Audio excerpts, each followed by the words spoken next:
Welcome to the Committee for Oklahoma Prosperity podcast with Mike Mazzei, CEO of Trinity Strategic Wealth, former state senator, and Oklahoma Secretary of Finance. Mike talks with public policy and industry leaders about needed transformative changes to make Oklahoma a top 10 state for people to live, work, and retire.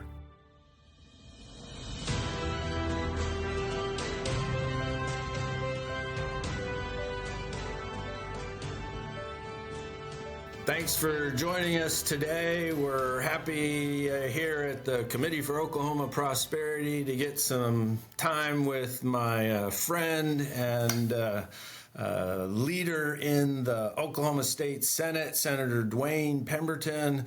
Dwayne's had a phenomenal career in education.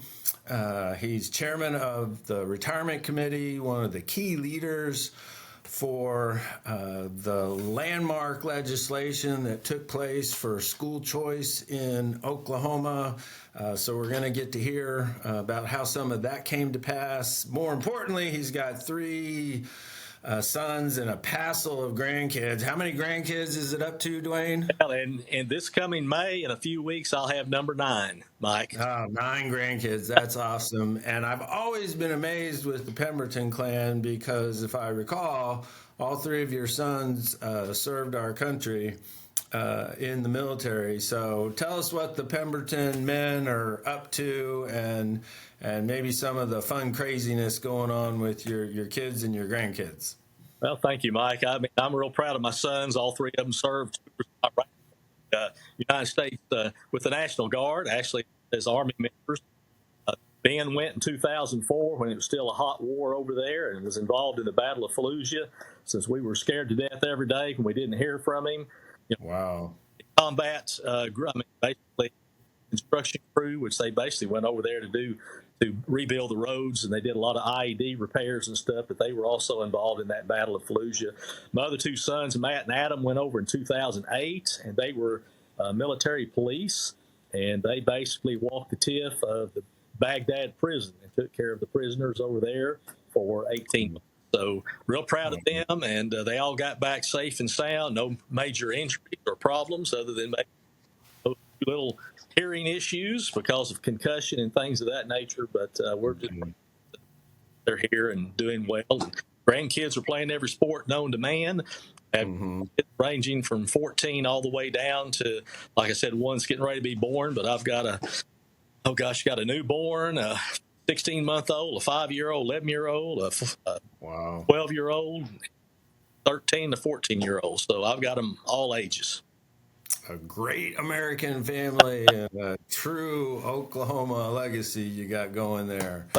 Maybe the Mazzeis will reach your level at some point, but none of my 5 kids are married yet, so we've got some patience at hand. One of the things that we find fascinating at the Committee for Oklahoma Prosperity, Senator, is that when I talk to small business owners, successful entrepreneurs, and I ask them, what's the greatest danger or obstacle for Oklahoma to get to that next level of growth and prosperity, they don't bring up job incentives. They don't bring up, traditional economic development issues.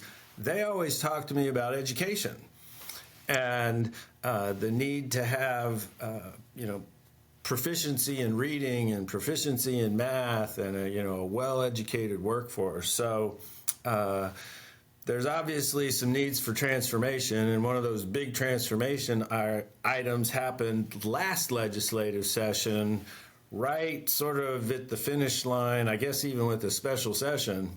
And you were in the middle of all of that, some high tense negotiations going on.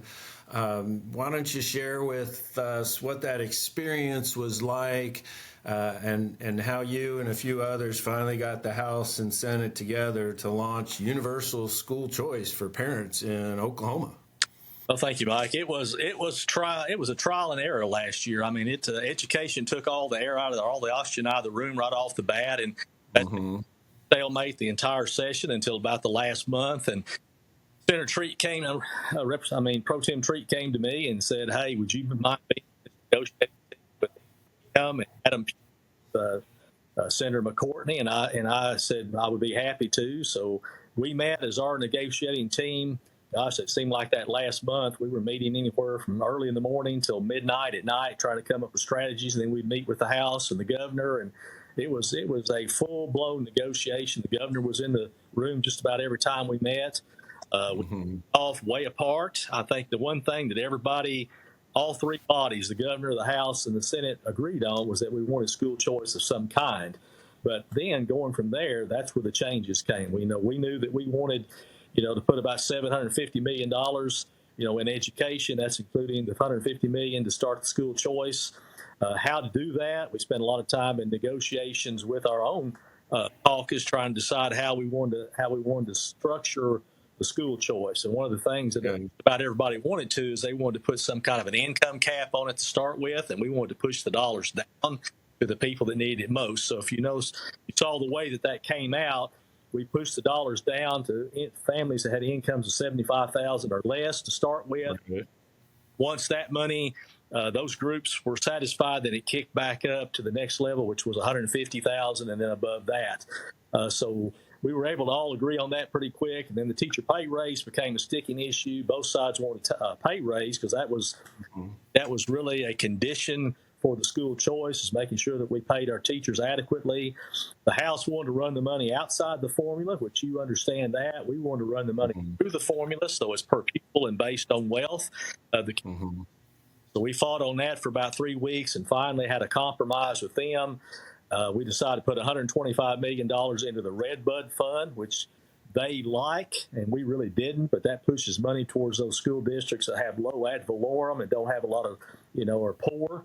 And the rural, and the House was pushing more for money for the rural schools as opposed to the more urban type schools. So, and then probably the thing that brought us all together finally, I will say, was my idea was to put $150 million over 3 years into school security, basically SRO, school resource officers, because the safety issues we're having in the schools across the country over the last 2 or 3 decades.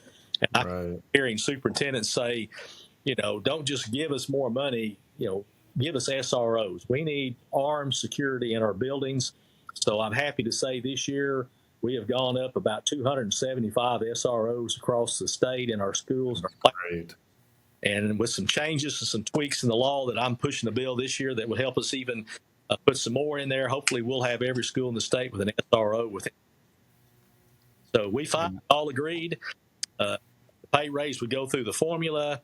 We put the Red Bud Fund, $125 million there, $150 over 3 years into school security, then the $150 million this year into school choice with caps on it and tiers, and next year it goes up to $200, and in 2 years it goes up to $250 million. So the total package is about $750 million reoccurring revenue.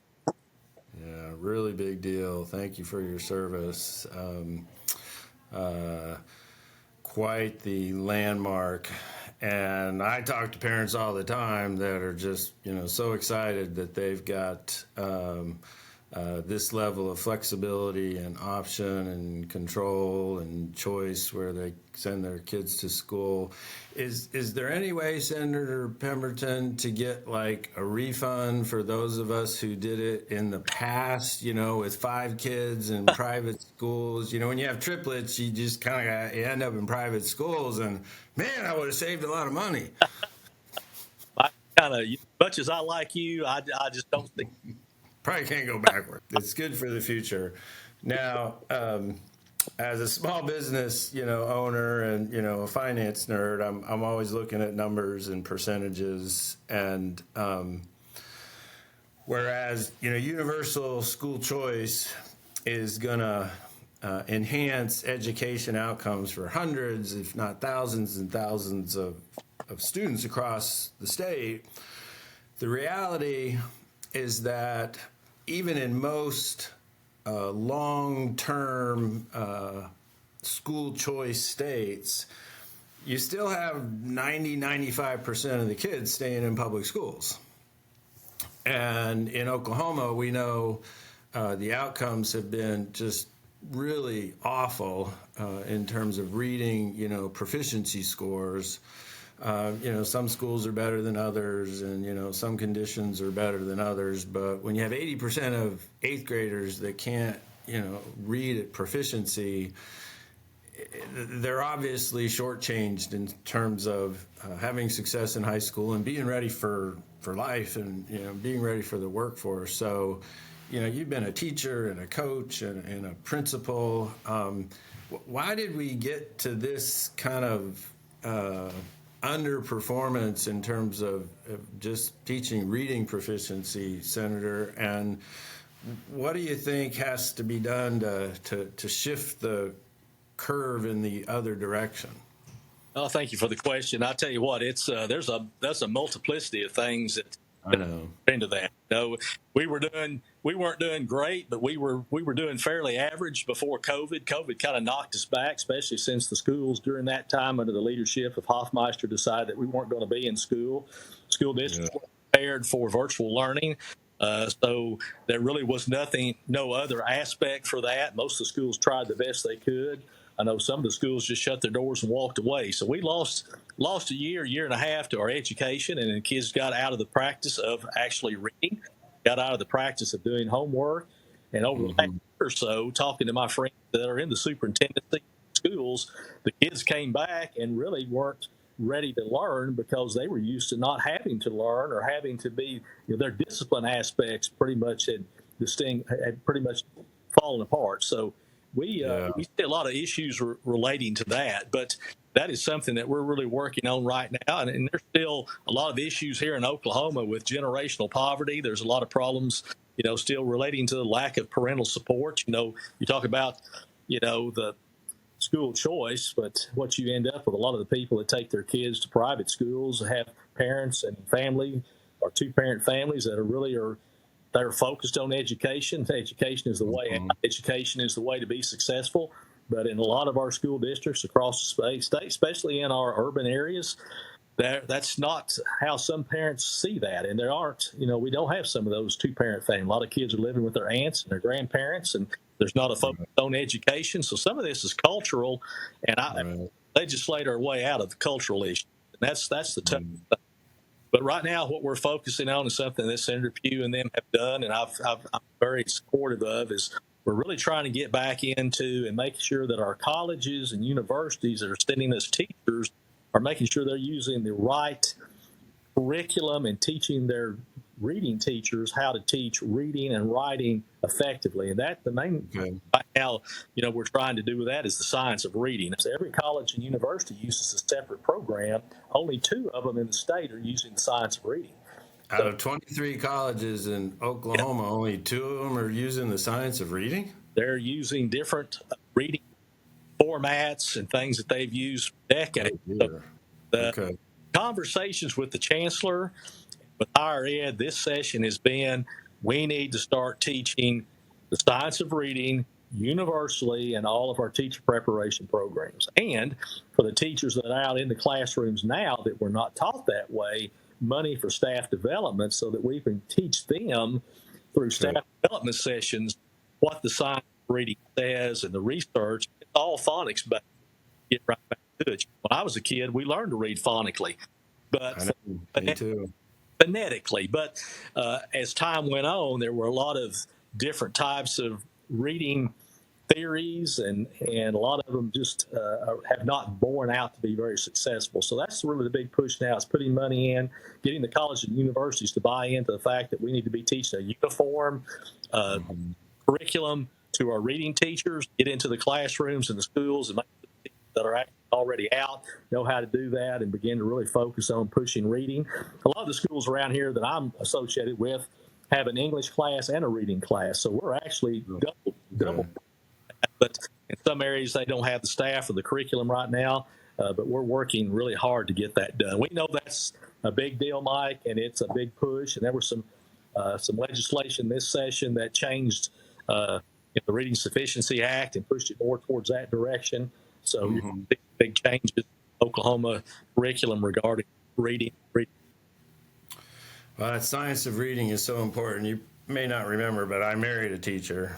And she felt like some of that other stuff that was getting away from phonics meant that she had to take our own kids and for a little while do some homeschooling because she was just scared they weren't going to get taught, phonetically like you and I were. You mentioned the Reading Sufficiency Act. When I was still in the Senate, when we passed that legislation, we thought, Dwayne, it was going to be a bit of a game changer because we were going to end, quote unquote, quote, social promotion, end quote, in terms of, Johnny and Susie get moved along to the next grade, even if they're not at a basic reading level. And the Reading Sufficiency Act back then required an assessment and then some measurement. And if, the measurement showed basic reading levels or proficiency, then, you could move on to the next class or the next grade, I should say.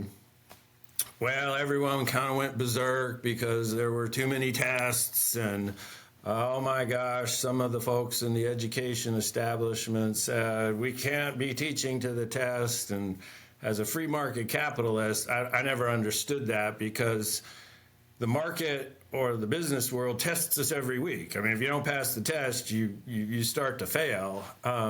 So weak-kneed Republicans kind of caved to that pressure. And the next thing you know, we stopped the testing, and then we created all these loopholes, or Johnny and Susie could still move to the next grade because we didn't want to hurt their self-esteem if they couldn't read. Never mind you, if they can read, they'd have better self-esteem.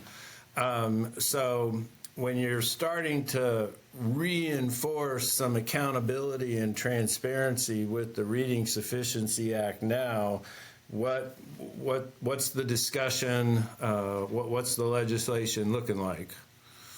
Research shows if you can't read by the time you leave third grade, your chance of being successful later in life is not good. So we come back and realize that.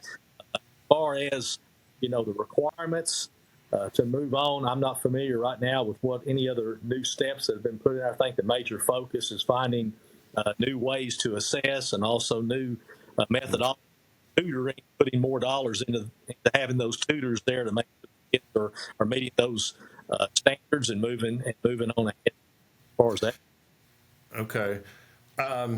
When here in Tulsa we talk about reading sufficiency, there have been some conversations, ringing a 5-alarm fire and saying we got to get in there and help these kids catch up, particularly after COVID.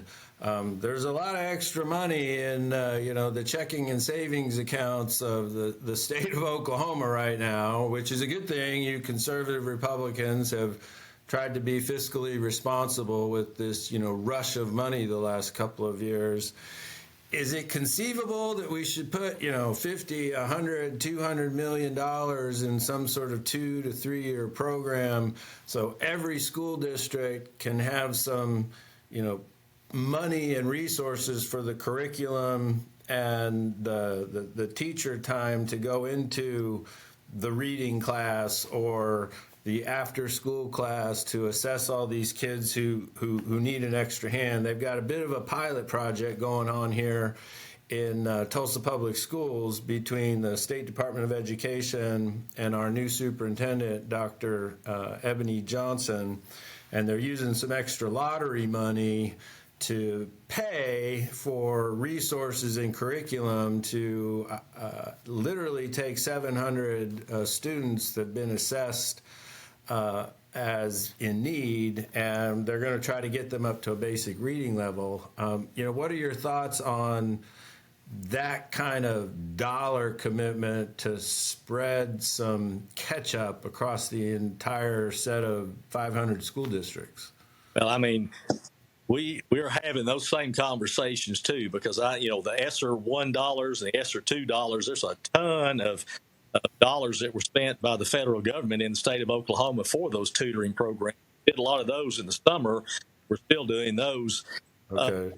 Title IX schools, which are those schools in poverty, that have low reading scores. There's a ton of money that comes in each year because as a principal at Muskogee High, we were a Title IX school. We got tens of thousands of dollars for tutors. Our biggest problem, and I think what problem a lot of people have, is finding people to tutor. Right now with the 2.7, our unemployment rate is down to about 2.6 or 2.7. There's just not a lot of people out there, and at the same time, getting them to come into the school. I think the state superintendent even proposed in his budget paying $35, $45 an hour for tutors, which is great. Put a lot of money out there, but you have to have the people. So I think several issues. One is not having a lot of people out there to employ. What basic skills do those people have to help tutor? Okay. High school diploma? Do they have to have a 2-year degree? Who's going to assess them and make sure that we're bringing people that can actually assist a kid in tutoring, math, or reading, whatever? So I'm not opposed at all. I don't think anyone on the education committee would be able to put $100 or $200 million into a high-level tutoring program if we can find the bodies. Questions: where are we going to find them? Where are they at? How do we assess their capabilities to do that job? How much do we pay them? So I think that's still those conversations that we're having. But we've got some one-time money. We have about $2 billion of one-time money, which the budget this year is going to tap into $1 billion of that if we can get the House to agree with it. But we'll still be sitting on $1 billion that we can pull some one-time dollars to do that. Okay, that would be terrific. The job market will soften, eventually with higher interest rates and that federal gusher of money kind of unwinding, and then maybe there'll be more opportunities there.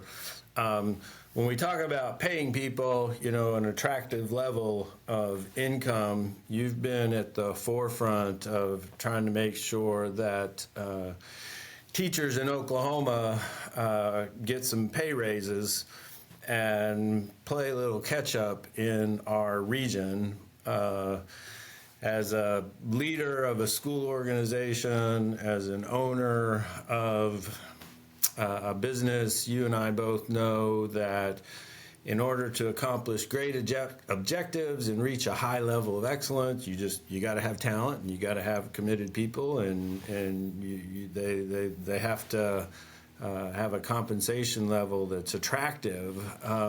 We've been playing catch up, the last 5-6 years, and that's good. But I'm wondering from, your perspective as a lifelong educator, what should the target range be for teacher pay so we're not always chasing, everybody else, because once we give a pay raise, then they give a pay raise, and then we're still kind of in the bottom quartile. What's the target range? Should we shoot for the national average, Senator? Should we shoot for the top 25% to leapfrog, some of the folks in our region? What do you think the target level would be that would start to communicate, hey, be teachers in Oklahoma, come back, go become a teacher, we want you? I've thought a lot about that. Since I've been in the legislature, we're always looking at being regional average. Well, the region, we're not in the highest paid region, so when you want to be average in a low to medium region, that's not very good. Never understood why we didn't want to be number one in the region, but it's hard to jump up there with Massachusetts and pay your starting team. Yeah, we don't have to be Massachusetts. But. Not going to be there, but I think we need to be in that top 30-40%. Anyhow, I think we need to be paying our teachers like we would other professions, to feel like they're professionals and they're wanted and they're coveted in the state. You're going to have to pay them like professionals. So I'd say in that 60 range. Agreed. Lastly, when it comes to, accountability and transparency, there's been a lot of discussion about this, A through F, grading scale with schools, and we launched that legislation. And I remember, Senator, when I voted for it, I don't really understand how this grading system works on whether a school is A through F. I just know, it would be good to measure the schools. And, it's gone through its permutations now. I mean, what's the right thought process where we want parents to have some idea of whether, their school is performing, but on the other hand, it's pretty complicated to grade schools. And I haven't yet sort of heard the right way, or at least the way to make sense to, appropriately grade our schools. It's easy for, guys like me who live in the Jenks school district, but, across the state, it's obviously different. Where do you think the conversation should be headed going forward? I think, I've been through this for several years, as a school administrator, and even in the cabinet, talked about school report card.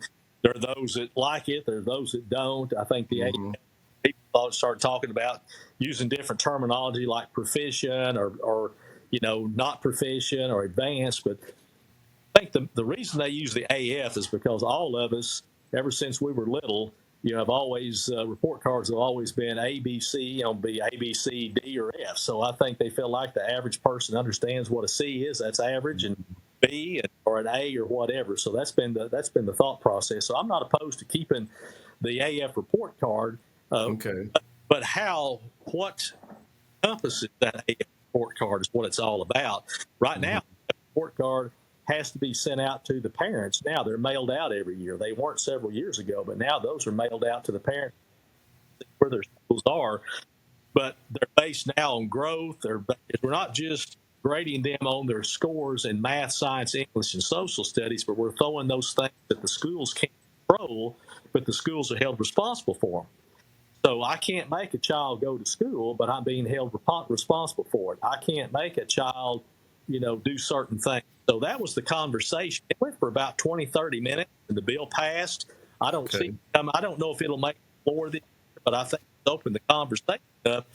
More progress, more work ahead. We've been so lucky to have your expertise in the state Senate. I'm a little disappointed that you're not running for re-election, but I get it.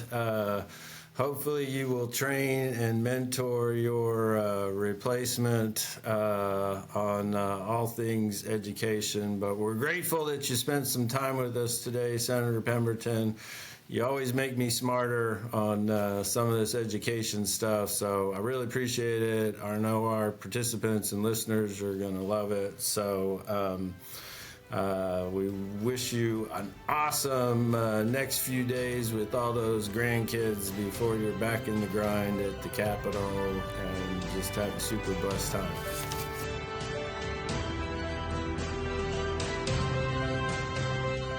The Committee for Oklahoma Prosperity is advancing ideas and policy that create growth and prosperity for the people of Oklahoma.